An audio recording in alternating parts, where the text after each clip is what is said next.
Salut la famille, bienvenue dans ce nouveau débrief. 6 buts à 1 aujourd'hui, Manchester l'emporte contre Bournemouth. Il faut dire les choses terre à terre les amis. On en a marre de voir City humilier certains clubs. On se dit, est-ce que ce club fait partie vraiment de la Premier League? Est-ce que ce n'est pas un club de 4e division qui est venu jouer? Ils vous rendent impuissants, ils vous rendent inutiles, ils vous humilient. Aujourd'hui, avec une performance XXL de Jérémy Doku, on se dit, est-ce que Grealish a vraiment hmm, l'impression qu'il n'y a pas un joueur qui va bientôt prendre sa place. Parce qu'on avait l'impression que Doku va venir pour s'intégrer, il va prendre 1 ou 2 ans et tout. Mais avec l'intégration rapide de ce joueur, on se demande si ce n'est pas Klaken. Il est trop rapide. Au stade même, c'est la même chose. 4 passes décisives aujourd'hui, un but. Si ce n'était pas la déviation de, je ne sais pas si c'est Akanji aujourd'hui, ça devait être 2 buts. Donc il a une performance aujourd'hui triple XL, sensationnelle. C'est un joueur venu d'ailleurs, très rapide. Comment ne pas aimer le joueur? Comment ne pas aimer le joueur? À la fin, il te fait un petit greedy et tout et tout. Donc le joueur a une performance aujourd'hui qui fait en sorte que on regarde encore un peu plus le joueur, on regarde encore ses performances, on compare un peu, on se dit, laissons-le un peu dans les grands matchs. Essayons un peu de voir si ce n'est pas plutôt Grealish qui vient en remplaçant. Pourquoi? Parce que aujourd'hui, quand Grealish, l'avantage qu'il a, c'est quoi? C'est qu'il a cette familiarité-là avec les autres joueurs qui sont au stade.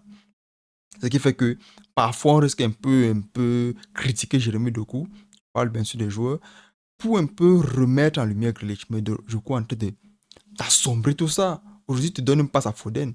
Foden marque, il est content. Tu donnes une passe à Bernardo Silva, il marque, il est content. C'est ça qu'on veut voir. C'est ça aujourd'hui que Pep Guardiola essaie d'intégrer dans l'équipe. On se dit qu'il a payé le joueur, il payait seulement pour payer, mais on se rend bien compte que c'est un pro. C'est un monstre. La formation aujourd'hui de City, c'est une formation qui vient avec un Erling Haaland en avant-centre, mais Erling Haaland s'est blessé à la mi-temps. Pas de problème. Pas de problème, cette équipe est complète à tous les niveaux. Ça veut dire quoi? Quelle que soit la force d'un joueur, son absence ne va pas impacter le club. La preuve, Kevin De Bruyne et aujourd'hui Gundogan ne sont pas là. Qu'est-ce qui se passe? C'est un City qui performe au même niveau. Rodri patron. Quand Rodri n'est même pas là, Stone peut venir jouer. Donc c'est une équipe, même s'il faut le dire, même s'il ne faut pas trop extrapoler, quand Rodri n'est pas là, ça souffre un peu. Quand Rodri n'est pas là, je pense que le milieu défensif, ça pèse un peu. Rodri, c'est comme un Yaya Touré à l'époque. Pose le ballon simplement, tu donnes. Qu'est-ce qu'il faut encore dire sur cette équipe-là? On ne peut qu'apprécier. On ne peut qu'apprécier. Quand ils affrontent une équipe, ils vous affrontent en vous regardant de haut. Ils vous regardent de haut. Ça veut dire quoi? Quel que soit votre niveau, quand vous arrivez contre City, vous allez taper le ballon ou bien le ballon va vous taper. C'est comme ça. C'est comme ça. Très belle performance de la part des joueurs déjà. Bernardo Silva, comme je l'ai dit tantôt, c'est un joueur qui, quand tu le regardes, tu te dis que non, tu peux le pousser, c'est casse. Pourtant, même arriver à le pousser, c'est pas facile. Même le toucher, c'est pas évident. Il se faufile là, tu te dis, qu'est-ce qui se passe? C'est Pac-Man. Il est trop fort. Il est trop fort. Il est trop fort. Alvarez aujourd'hui prend les avant-centres. Il ne marque pas, mais il ne fait pas de passes décisives, mais c'est un joueur tout feu, tout flamme. C'est un joueur tellement important. Un Argentin qui, c'est l'Argentine. L'Argentine, champion du monde. Un champion du monde, il a tout gagné cette année. Donc, Erling Haaland, même s'il est sorti sur blessure, j'espère que ce n'est pas trop compliqué. Pourquoi? Parce que c'est un joueur qui a vraiment l'impact dans cette équipe. C'est un joueur qui est là pour claquer les buts. Mais quand il sort, Alvarez prend les devants et ça continue à bien performer. Donc, Pep Guardiola, très belle performance de sa part. Aujourd'hui, Akanji met un très beau but. Je suis fatigué de parler de City. Je suis fatigué. Pourquoi ne pas prendre ce talent-là et partir aussi installer à Manchester United? Pourquoi ne pas prendre ce talent et partir installer à Manchester United? Manchester United aujourd'hui, c'est une équipe qui souffre. Elle est nulle. Ne me jetez pas les pierres. Ne me dites pas que c'est parce que je suis. Non. Manchester United, les amis, est une équipe nulle. Nulle. Comment se fait-il qu'on achète un joueur à 100 millions d'euros, mais quand il joue, tu te dis que toi-même, tu t'entraînes, tu peux jouer mieux que lui. Il ne percute pas, mais pourtant, tu es un joueur de couloir. On joue à quoi alors? Ce sont les entraînements ou bien je ne comprends pas. Quand Anthony a le ballon, je sais qu'il ne va rien faire avec, il va remettre à Bissaka pour qu'on change de côté pour chercher Garnacho. Chercher Garnacho. Ça ne donne pas. Quand il a le ballon, soit il prend, il te fait un peu une feinte comme s'il voulait courir, parce que lui-même il sait que s'il court, on va le jeter les légers. Les légers, il n'est pas technique. Il prend le ballon, il remet derrière à Van Bissaka, on remet à À Maguire, très belle performance de la part de Maguire déjà, qui essaye de... Je vais en reparler.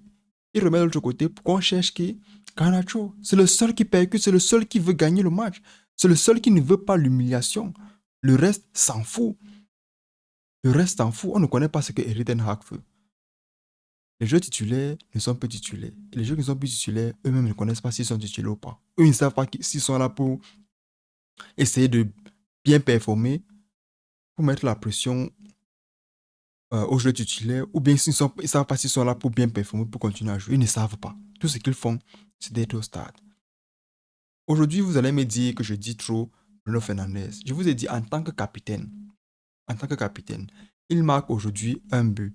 Je vais dire un but de chance, un but qui arrive à la 91e minute, un but où les joueurs, un but je blâme potentiellement le coach de Fulham. Pourquoi? Parce que quand ils enlèvent Iwobi, je l'ai dit, quand ils vont enlever Iwobi, ils vont marquer.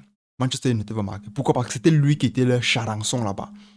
C'était lui qui était leur menace là-bas au milieu de terrain.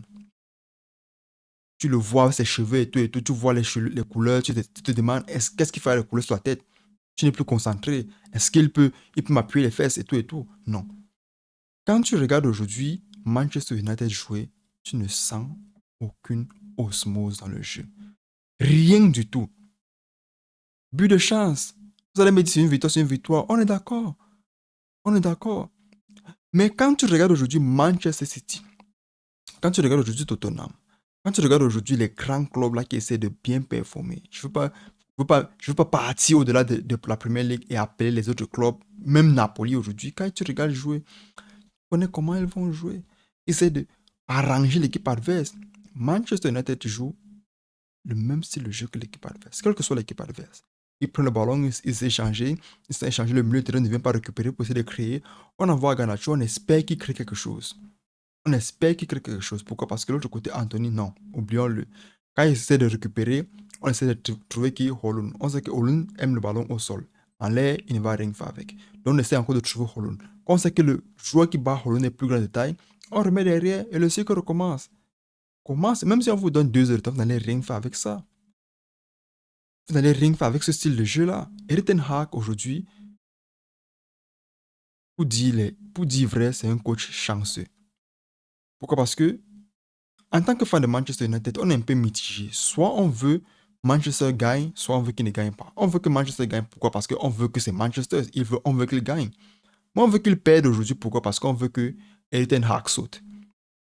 J'espère que vous me comprenez un peu. On veut qu'il perde pour que Erik ten Hag saute. C'est quelle performance ça? Quelle est cette performance-là? Bruno Fernandes, tout son problème au stade, c'est un master en énervement. Il bavarde beaucoup. Il critique les joueurs. Toi-même, tu es parfait, papa. Est-ce que toi-même, tu ne fais pas les erreurs?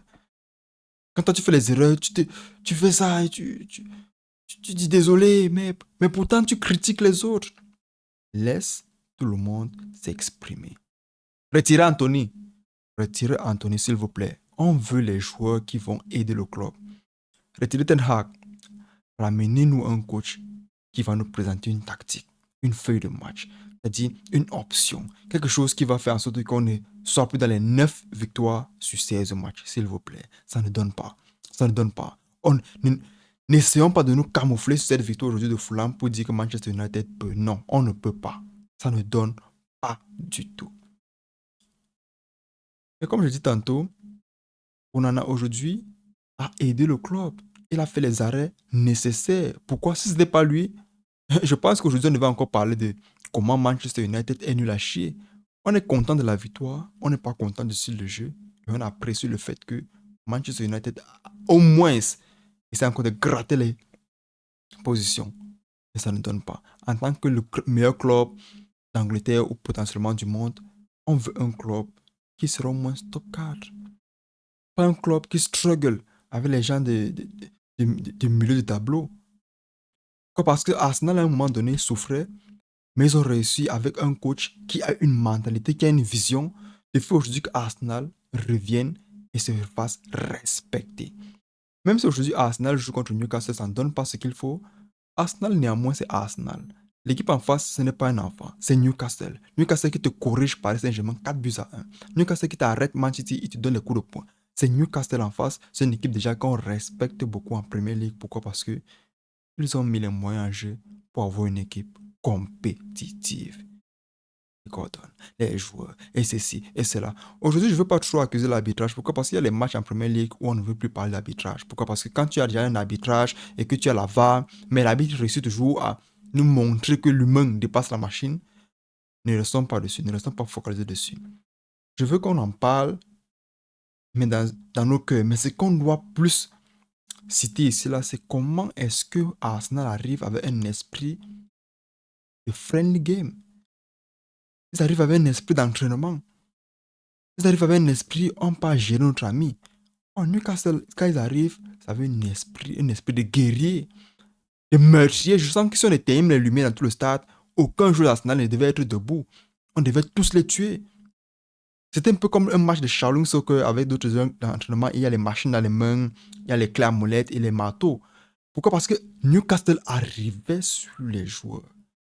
Les matchs comme ceux-là, Jorginho ne doit pas être au stade. C'est un bébé. Laissez-moi qu'il donne les passes à l'intervalle et tout et tout. Quand il s'agit de défendre, il n'y a que Declan Rice qui souffrait. Saliba et tout et tout. Au milieu de terrain, ça ne se gérait plus. Pourtant, si tu me mets un Partey qui passe son temps à être blessé, qu'est-ce qui se passe? Tu me mets un Partey là-bas. Déjà, quand tu regardes le joueur, la méchanceté dans le visage. Sourcil toujours plié. Il ne rit pas. Il ne connaît même pas rire. Il sent qu'il a fait la chirurgie pour bloquer son sourire. Toujours fâché. C'est ça qu'il faut faire pour que les équipes comme Newcastle, qui sont les équipes qui sont fortes physiquement, qui arrivent vraiment physiquement, aient un peu peur. Jorginho qui aura peur de lui. Quand tu vois d'abord comment tu as, j'oublie juste le nom, devant lui, c'est un arbre. C'est un arbre, c'est un baobab devant lui. Jorginho, ce n'est qu'un petit. Le ballon qui vient en l'air, oublions Jorginho, c'est un peu de le voir, c'est que le ballon va pas rebondir, arriver derrière. Donc aujourd'hui, Arsenal joue bien. On ne peut pas dire que Arsenal aujourd'hui n'a pas bien joué. Pourquoi? Parce que c'est Arsenal quand même. Mais dans l'équipe, il y a toujours les joueurs qui font l'effort.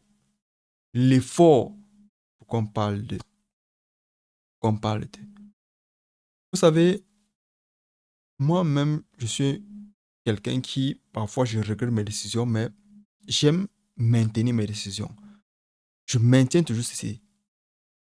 Aujourd'hui, on l'appelle comment encore? Kai Havertz. C'est un joueur qui peut, mais c'est un joueur actuellement qui ne s'intègre pas facilement.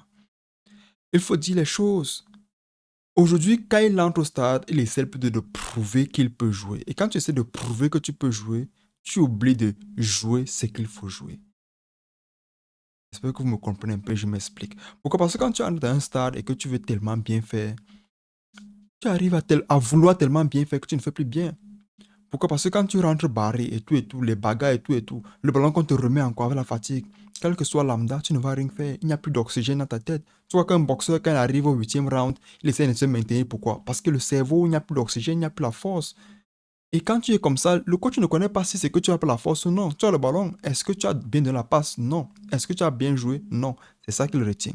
Il ne retient pas ta capacité physique. C'est à toi de te gérer. Aujourd'hui, Kai Havertz, c'est un joueur qui n'arrive pas encore à bien s'intégrer. Pourtant, quand tu regardes le milieu aujourd'hui de Arsenal, qu'est-ce qui fait en sorte que tu n'arrives pas à t'intégrer? Qui te traumatise? Parce que c'est ça. Qui à Arsenal te met la pression? C'est toi-même ou bien je ne comprends pas. Pourquoi? Parce qu'on t'amène au club parce que tu as les capacités pour jouer et avant-centre, et mieux le couloir, et mieux le terrain. Mais tu es en train de jouer comme quelqu'un qu'on a ramassé au village pour venir seulement bagarrer comme un cafard devant la poule. Quel que soit lambda, la poule va manger le cafard. Aujourd'hui, on en parle. Pourquoi? Parce que ça ne donne pas. Ça ne donne pas. Tu as beaucoup bagarré. Alléluia. Est-ce que tu as bien joué? Non. C'est ça que beaucoup de gens vont un peu prendre comme détail. Est-ce que tu as joué ce qu'on te demande de jouer? On t'a envoyé bagarrer, papa. On ne t'a pas envoyé bagarrer. On t'a envoyé aider. Mais on va me dire aider, mais tu pouvais me d'abord aider qui? Il y a Ketia là-bas qui est comme un poisson dans l'eau. Il est tellement content. Parce que quoi? Il y a un gars là-bas, on l'appelle le Brésilien Gabriel Jesus, qui est un master en blessure. Il sent que Neymar les a tous mordus là-bas au Brésil. Quand on arrive il y a 28, 29, 30 ans, on pense plus aux belles filles du Brésil qu'autre chose. On pense plus à la samba. Quand tu dois se blesser, qu'est-ce qui fait en sorte que tu te blesses? Tu n'es pas un pro. On n'arrive même pas à comprendre. Arsenal aujourd'hui a l'Arsenal pour gagner la Premier League. Ils ont l'Arsenal pour. Ils ont l'Arsenal. L'année dernière, on s'est plaint. Pourquoi? Parce que il y a les matchs où ils ne devaient pas perdre. Je n'aime pas le match de Newcastle-ci. Il y a les matchs qu'ils ne devaient pas perdre. Le dernier match dernièrement en Community Shield, c'était en coupe, je ne sais pas trop. Ils perdent. Et ils viennent avec une mentalité de perdant aujourd'hui contre Newcastle. Pourquoi? Parce que Newcastle aujourd'hui, c'est une équipe underdog, s'il faut le dire ainsi. Ce n'est pas une équipe là que tu peux classer dans le Big Six en Premier League. Oui ou non? Tu ne peux pas les classer dans le Big Six. Mais quand ils viennent pour qu'on vous les classer par force. Vous les classez par force. L'autre arrive au stade de son bébé. Une personne vous dit à quel point il doit prouver au bébé qu'il doit jouer. Et la preuve, si ce n'était pas comme bagarre avec les matchs là-bas, sans que match Arsenal, sans qu'Arsenal aujourd'hui devait être décimé. Très belle performance de la part de Newcastle. Il ne faut pas oublier aussi que c'est une très grande équipe. Arsenal déjà pouvait mieux faire, mais ils n'ont pas bien fait. Et d'une quête, n'a pas quelqu'un qui peut lui mettre la pression et tout et tout. Donc, il est là-bas, mais je ne veux pas trop l'accuser. La défense de Newcastle, ce n'est pas une défense qu'on prend à la légère. Je ne veux pas trop porter, porter plainte contre lui parce que je n'ai pas d'abord. Mais, vous pouvez mieux faire. C'était aujourd'hui, les amis. J'espère que vous l'avez aimé. N'oubliez pas de prendre soin de vous. On en parle. C'était tout pour cette vidéo, les amis. N'oubliez pas de prendre soin de vous. On se revoit la prochaine fois. La paix sur vous. Ciao, ciao.